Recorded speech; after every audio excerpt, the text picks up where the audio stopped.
ప్రారంభిస్తారు. మనందరం శ్రద్ధగా వినాల్సిందిగా కోరుతున్నాము. ఈ రోజు మాత్రమే ఈయన కూడా ముఖ్య అతిథిగా హాజరయ్యారు. ఇక కదిరి మాతాజీ ఉమామహేశ్వరి కదిరి గ్రామం నుంచి వచ్చారు. ఈ రోజు మాత్రమే, గత 6 రోజుల నుంచి లేదు. ఈ స్వామి గారు ఇప్పుడు ఆమె ప్రసంగం ప్రారంభిస్తారు. అందరికీ ధన్యవాదాలు. నా పేరు ఉమామహేశ్వరి. మా గురువు గారి పేరు శ్రీనిత్యలో వచ్చేసి కరుణామణి. కదిరిలో ఆశ్రమంలో ఉండే అమ్మవారు వచ్చేసి మాతాజీ గారు మా గురువు గారు. ధన్యవాదాలు. ఓం గం గణపతయే నమః. ఓం శ్రీ సరస్వత్యై నమః.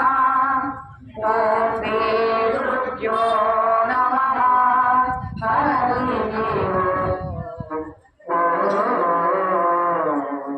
ధన్యవాదాలండి.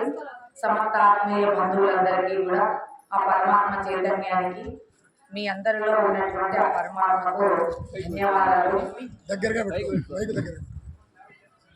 ఈరోజు ఇక్కడంతా భాగవత సప్తాహము మొట్టమొదటిగా శ్రవణం అని చెప్పినారు. మరి పరీక్షిత్ మహారాజు భాగవతాన్ని విని తరించలేదా? సుఖబ్రహ్మ కీర్తించాడు భాగవతాన్ని, కీర్తించి తరించలేదా? హనుమంతుడు సేవ చేశాడు రామునికి. ఆ సేవ చేస్తూ కూడా మనం తరించవచ్చు. ఒక పుణ్యకాలంలో జరుగుతున్న చోట మన చేతులైన సహాయం భగవంతుడు మొదలు నిర్ణయించాడు. నేను జ్ఞానం పంచాలంటే జ్ఞానం ఇస్తాడు, నేను ధనాన్ని పంచాలంటే ధనాన్ని సమృద్ధిగా ఇస్తాడు. సేవ చేయాలనేటువంటి నిర్ణయించుంటే కన్నపుత్రులు బాగా ఇస్తాడు మంచి భగవంతుడు.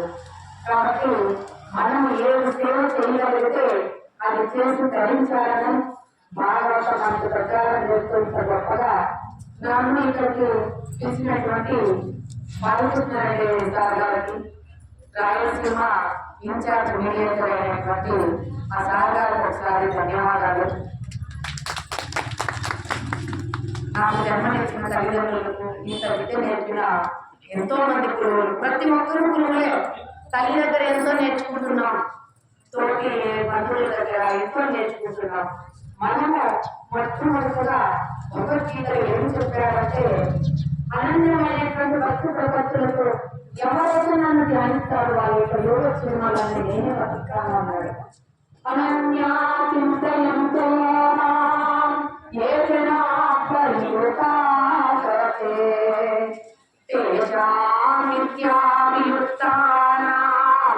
యోగక్షేమం వహావ్యకం, యోగక్షేమం వహావ్యకం.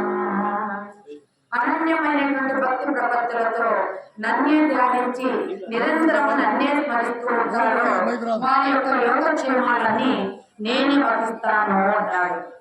అంటే ఆ యొక్క వశిష్ఠుడు విశ్వామిత్రుడు వెళ్ళాడు వశిష్ఠ మహర్షి ఆశ్రమానికి. వెళితే ఇంతగా వచ్చేసాడు. అతిథి అభ్యాగతుల సేవ ఆలోచించ మాయక భాగ్యము వచ్చేయంటే పట్టుకుని నవ్వాడంట. నువ్వా మాకు భోజనం పెడతావా? ఎంతమంది సైనికులు తెలుసా నీకు? ఒకసారి ఆ గోమాతకు అలా ప్రార్థించగా కోరుకున్న పంచపక్షాలన్నీ వస్తున్నాయంట అందరికి. రాజ్యంలో ఉన్న సంపద రాజుకే హక్కు కానీ హక్కు లేదు అని అడుగుతాడు శంబల అనేటువంటి గోమాత పేరు. మరి